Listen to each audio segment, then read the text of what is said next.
Hi, everybody. Today is Saturday, July 4th, 2026, and our dear friend, Professor Marandi, is here with us. Welcome back, Professor. Let me start with what has happened yesterday, which is so important. I want to talk about the countries who participated so far in the funeral of the Supreme Leader of Iran. But before going there, there was a breaking news yesterday, which was about Yemen. An Iranian civilian jet breached 10-year siege on Yemen. We had the blockade on Yemen, US Saudi blockade on Yemen for more than 10 years. And you see the Iranian airplane goes there and we had this Saudi Arabia, the fighter jets of Saudi Arabia trying to, make some sort of troubles, but it seems that they were forced out of the airspace of Yemen by the air defense system of Yemen. What was the importance of that? What was the main reason for Iranian airplane going there? Well, we have to keep in mind that Yemen was, the genocide in Yemen began before Gaza. Can you hear me? Yeah, I can hear you. Yeah. Okay. The genocide in Yemen began before the genocide in Gaza. And the Americans and the Saudis and the Emiratis and all the countries in the region assisted the Saudis and the Emiratis to carry out the genocide. When in 2015, Obama gave the green light to begin the genocide, Erdogan and Turkey and Qatar, the Emirates, Saudi Arabia, Kuwait, Bahrain, all of them were allied. Egypt, Jordan, all of them went and worked along with the West. I met an American who, a former American official, who told me that he was on a ship, a U.S. naval ship in the Red Sea during the siege on Yemen, during the genocidal war there. And the ship that he was on captured a small boat that was carrying medicine to Yemen. And the sailors, the U.S. sailors, went and dumped all of the medicine into the sea. So Yemen was dealing with this coalition of monsters, and they were surrounded, but they defeated them. And of course, Turkey and Qatar. I shouldn't say Turkey, Erdogan, because Erdogan is not Turkey. Erdogan and Qatar, they supported the genocide. But then when the Saudis and Emiratis, their differences with Qatar became larger and they besieged Qatar, and Iran saved Qatar. I sometimes wonder if Iran should have. Then the Qatar broke away from this coalition, and then so did Erdogan. Not because of any sympathy for the people of Yemen, but because of their differences with the Saudis and the Emiratis. In any case, they survived that genocidal war, and they've been besieged since. And even though no one supported them, they went to the aid of Gaza. They shut the Red Sea during the genocide in Gaza and continued to do so until the so-called ceasefire. Of course, it was a fake ceasefire, but all the countries in the region endorsed the ceasefire and endorsed Trump in Sharm el-Sheikh and Egypt in that circus that we saw a year and a half ago, I suppose. But in any case, Yemen has been besieged since, and flights from Iran have been banned and forbidden. But the Iranians, they sent a plane to Yemen. The Saudis tried to intimidate the pilots and to prevent the plane from landing, as they once did before many years ago. They bombed the airport so that the Iranian plane would not be able to land. But this time around, they failed and the Iranian plane landed. So this was an important event for Yemen, for Iran, for the region, and I think it's symbolic for things to come. Yeah. And we have the funeral of Supreme Leader of Iran, the former Supreme Leader of Iran, Ayatollah Khamenei, and more than 100 countries participated so far. And yesterday it was reported that the US Secretary of State Marco Rubio issued a classified directive on June 26 to all U.S. embassies worldwide, pressuring countries against attending Supreme Leader of Iran's funeral. So far, with what we've seen, the regional countries, we had Saudi Arabia, Qatar, Oman, we had Russia, China, other countries, but Europeans are absent.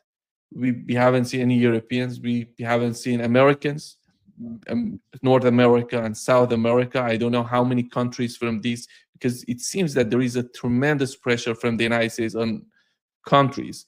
I don't know if Japan was there or South Korea. What is your understanding of this new report of the United States? I don't know why is that. This is a funeral, and they're so afraid of countries participating in a funeral. Your understanding, your take on that? Yes, Americans have been threatening countries not to participate, and some countries, of course, out of fear, do not participate in Latin America and in Africa. Some regional countries, of course, are U.S. proxies as well, and they don't participate. The Europeans and Australia and New Zealand, of course, we don't expect them to participate, and I personally don't want them to participate. I don't think anyone wants to see any of these people. They're not worth our time, and their presence would only aggravate the public. But because after all, they were part of the war. I mean, Saudi Arabia and Qatar, they too were part of this war. But in any case, for the Iranians want to prevent the region from breaking apart and from collapsing, because that's what the Israeli regime does, or that's what it wants. So the Iranians want to improve relations with the Saudis, and with other countries in the region that participated in this criminal war, for the sake of the region and for the sake of stability and for the sake of stability in the Persian Gulf and West Asia in general, and in order to weaken the U.S. foothold in the region and to weaken the Israeli regime. But it doesn't. No one in Iran cares if the Europeans are not here. They are, during the 12-day war. We all remember that the Chancellor of Germany said that the Israeli regime does their dirty work for them, and the Prime Minister of Australia, said no one is mourning for what happened, the illegal onslaught in Iran and the murder of Ayatollah Khamenei, along with his family, his granddaughter, one-year-old child. So I don't think anyone cares that they're present, whether they're present or not. But there was a significant presence here from important countries, BRICS countries, regional countries, Central Asian countries, and the Caucasus. And of course, the most important thing is the huge crowds that have been attending. I haven't gone yet, but since midnight, before midnight last night, people were gathering at the place where Ayatollah Khamenei was to be taken this morning at 6 a.m. By the time he was there, at least tens or hundreds of thousands of people were there, and all day people have been going. It's very hot in Tehran, as you know. In summer, it's like 39, 40 degrees, and it's difficult to get there because they've closed off all the areas around that the complex for security reasons. Foreign leaders are going to be there, of course, and there's fear that the Kurdish terrorists in northern Iraq want to carry out an operation, or the ISIS and Al Qaeda sort, the Wahhabi Salafi Takfiris that the West trains and supports in Pakistan, in the no man's land in Pakistan, that these groups would carry out terrorist attacks. We've seen them try to infiltrate into the country, and they've also killed a number of soldiers near the Pakistani border, the Iraqi border, northern Iraq. So there's a lot of security, but there are huge crowds. And as you can see on live television, if anyone watches, I guess, Press TV or Al Mayadeen, the Arabic channel, or other or Iranian channels, they can see how extraordinary the crowds are. And people come and go. Like some go at midnight, some go at early in the morning, some go in the late morning, some in early afternoon. I'll probably go there at 4:30, 5:30 or so. There were some reports about the vice president of the United States somehow informing Erdogan about, during the war, about the Kurdish terrorists coming into Iran, and then we had Erdogan interfering, calling. When it comes to the, it's unbelievable, this story out there, because they're trying to say that J.D. Vance tried to, inform the president of Turkey in order to avoid any sort of attack on Iran from these Kurdish terrorists, which they received a lot of weapons from the United States, as Donald Trump himself said before. And they were equipped, or it said Israel wanted that, and the whole situation went against Israel. And Israel is not. Jerusalem Post, by the way, reported that. It said Israel is not happy with what J.D. Vance did. When it comes to the Kurdish terrorists, these groups in Iraqi Kurdistan, how much of concern is that for Iran? And I remember since the war started, multiple times attacked them, destroyed, their sort of facilities, their forces. Is that a significant sort of threat to Iranians? Because how many forces do they have?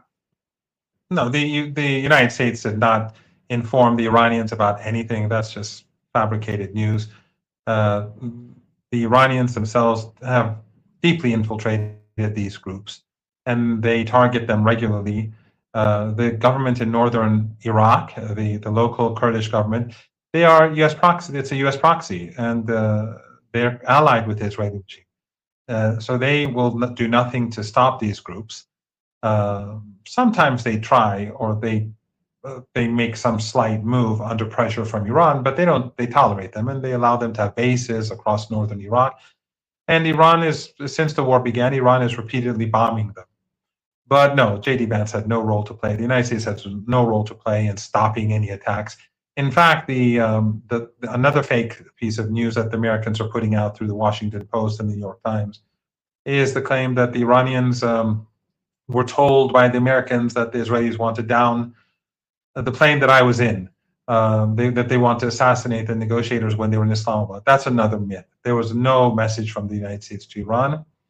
The Iranians, when they were in Islamabad, when we were in Islamabad, in fact, the Washington Post ran an article, an opinion piece, saying that the negotiators should be assassinated, they should be murdered. And then when the talks collapsed, the feeling was that there was a possibility that the Americans or the Israelis made down the plane. Remember, Trump has threatened to murder Iranian negotiators multiple times, just recently and during the recent negotiations. And he's threatened to obliterate Iran and to take it back to the Stone Age and to wipe out our civilization. And being the monster that he is, that's what he would say.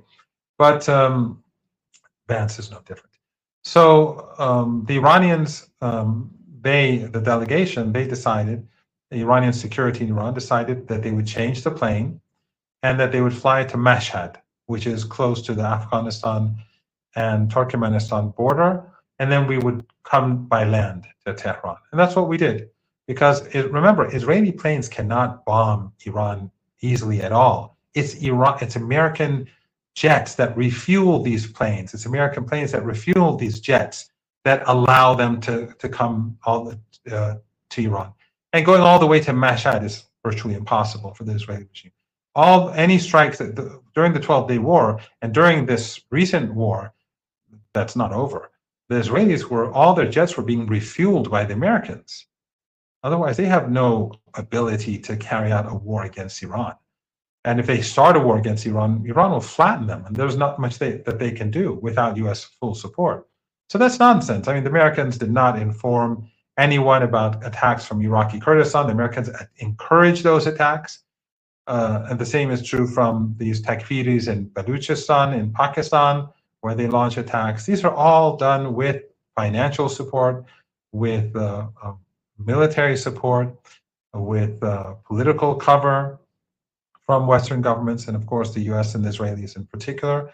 So So no, the Americans are waging all-out war against Iran. The riots that you recall in Tehran a few months ago, where they said that Iran murdered hundreds of thousands of people or tens of thousands of people and all that sort of nonsense. Those weapons were provided to the rioters who were trying to stage a coup or a military insurrection, yet they failed. All of these were carried out under the full support, with full support from the Americans and the Israelis on many occasions, British intelligence, and sometimes with French intelligence participating as well. Yeah. When it comes to the Strait of Hormuz, yesterday we've learned something like 33 ships or vessels passed through the Strait of Hormuz. Today, something like that. But there is a new statement, a joint statement by France and the United Kingdom, which was condemned by the Deputy Foreign Minister Qaribabadi, and he condemned what these two countries are trying to do with some sort of cooperation. I don't know what is understanding of Iranians of these two countries coming to Oman and making new connection with Oman and trying to get closer to Oman, and how effectively can they change the situation in the Strait of Hormuz. Is that of concern for Iranian? Well, if Oman wants to have good relations with Iran, then it will refrain from doing anything against Iran. They've done that during the war. They've refrained from participating in the war, like Kuwait and the Emirates and Saudi Arabia and Qatar and Bahrain. And they've benefited from this. And I doubt that they will be persuaded by two unimportant countries like the British and the French, who don't have a military and who have their hands full with their dirty war in Ukraine. So I don't think that Oman will do anything foolish in this regard, because Iran won't tolerate it, no doubt. And the French and the British are not a force to be that Iran takes seriously. So again, the deputy foreign minister said what needed to be said, but if they really move in the wrong direction, then that would mean that Iran would have to deal with it in a different way. Yeah. What is the understanding on the part of Iranians when it comes to the moves or the way that the United States, it seems that Iran is reporting, some reports in Iran say that the United States is sending weapons to the region. What is that? Is there any sort of evidence that the United States is trying to send more weapons, forces to the region, and to try to do something, or maybe before midterm election in the United States? It's not impossible. The Americans, after the ceasefire, they sent lots of equipment to the region, and a lot of that equipment was for land operations, and they brought in troops for land operations, which could be carried out through Kuwait or through the Emirates or from Bahrain, because that's where they've stationed a lot of these troops that are for land operations. But of course, they have their planes and their jets and everything else spread out across the region and in Jordan as well. But the troops for land operations are mostly, from my understanding, at least that's how it was a while back, in these three countries.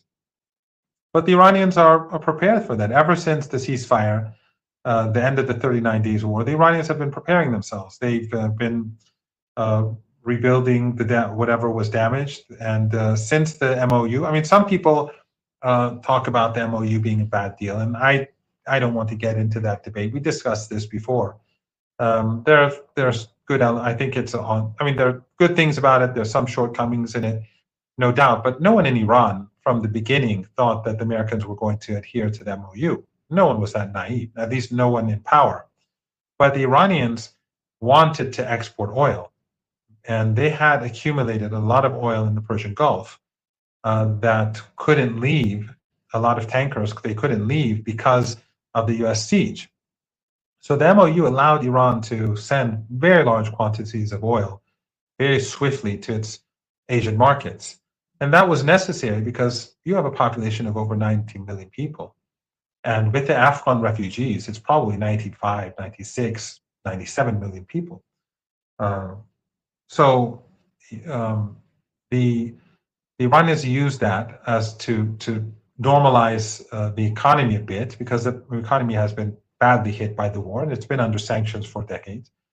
And also, Iran has been preparing, building new missiles, new drones, expanding the underground bases. They command and control centers, underground command and control centers. They've been replacing many thousands of decoys that were destroyed with new decoys. One of the things that really caused the Americans problems was the fact that Iran's key assets were deep underground, and they kept bombing them with B-52 bombers to no avail. Another was all those decoys. They kept bombing decoys, destroying decoys, and wasting billions of dollars of money on decoys that were some made in Iran, mostly made in China, from my understanding. And but also rebuilding stocks, because Iran had its supply of grain and wheat and other rice. Iran always keeps a very large supply of all of these things, as you know.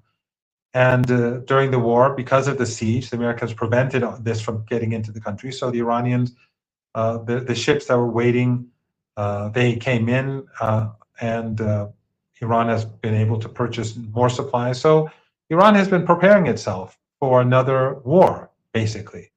And it could happen before the midterm elections. It could happen after the midterm elections. But personally, I think it would be an even greater mistake for the United States than the current war, because Iran knows that it will win.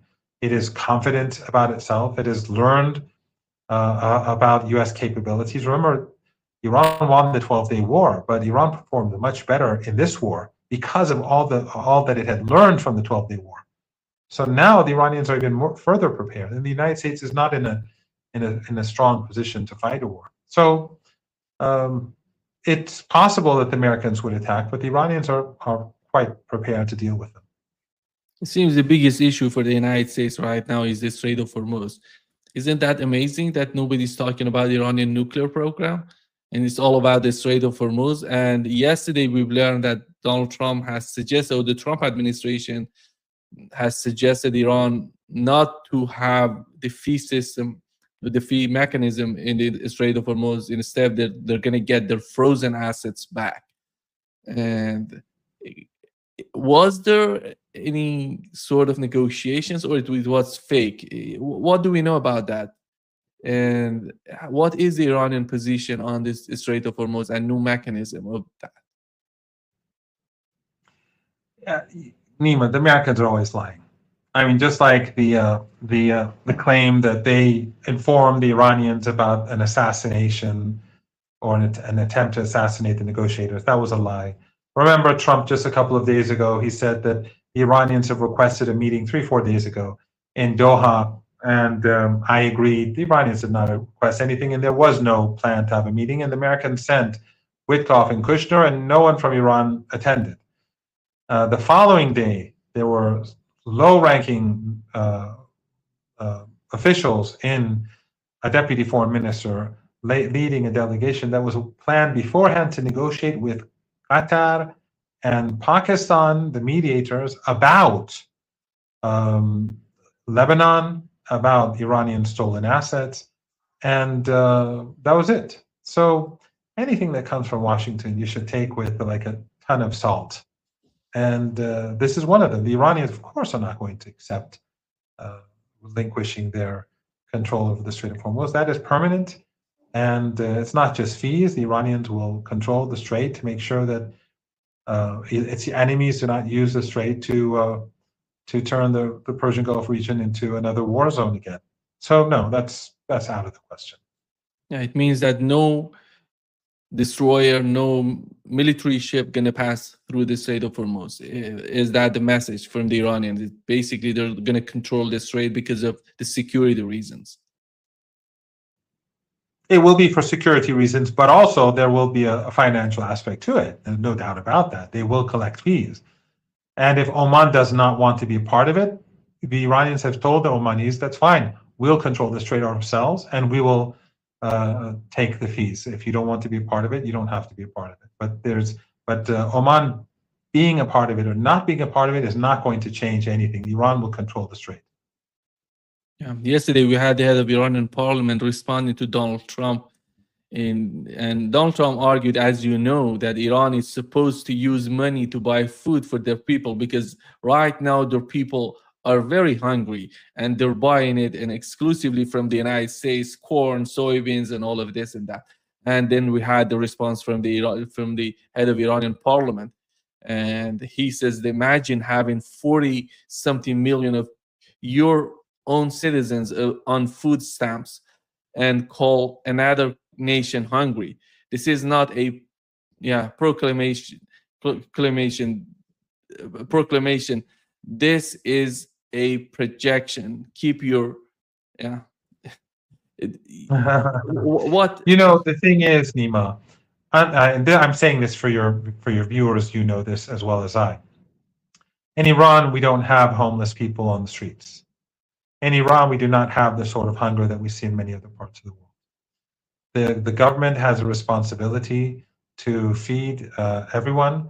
That's why we always have very large stocks of critical food supplies, and they are subsidized, and they are given to some. Unfortunately, with regards to the subsidies, there are big problems because sometimes people like myself, who are not poor, or the wealthy, we are using subsidies. I mean, I'm not wealthy, but to the wealthy too, and people like me who are not poor, we have enormous amounts of subsidies. You know that the price of gasoline in Iran is like 1 or 2 cents a liter. And that would mean like, what, 8, 9 cents, I guess, for a gallon. That's just one of the subsidies. Electricity is subsidized. Water is subsidized, which is, I shouldn't be, but anyway. Food supplies are subsidized. In Iran, we don't have. There are many difficulties. We have maximum pressure sanctions. That's what they're for, to make life difficult. The war, the bombing of Iranian infrastructure. We've had all that, but we don't have hunger. And it's a bit disappointing for me to sometimes see some supporters of Iran, and I know there are many Iranian supporters now across the world, that the table has been turned on the empire. But sometimes people believe what Trump says. So when Trump says all the stolen Iranian assets will be used exclusively to buy American agricultural products, that's just simply not true. But some people, unfortunately, when Trump says something, even though everyone knows he's a serial liar, they, for some reason, assume that when it comes to Iran, what he says is true. But no, it's not true. What he says is nonsense. Yeah. When, Professor Marandi, when it comes to the case of Lebanon, do you think that is there any sort of solution, any sort of short-term solution for what has happened in Lebanon? We have, some sort of problems rising between the Lebanese president and the head of army, General Haikal. It seems all about, the pressure that they want to put on Hezbollah. I don't know what is the Iranian perception on that.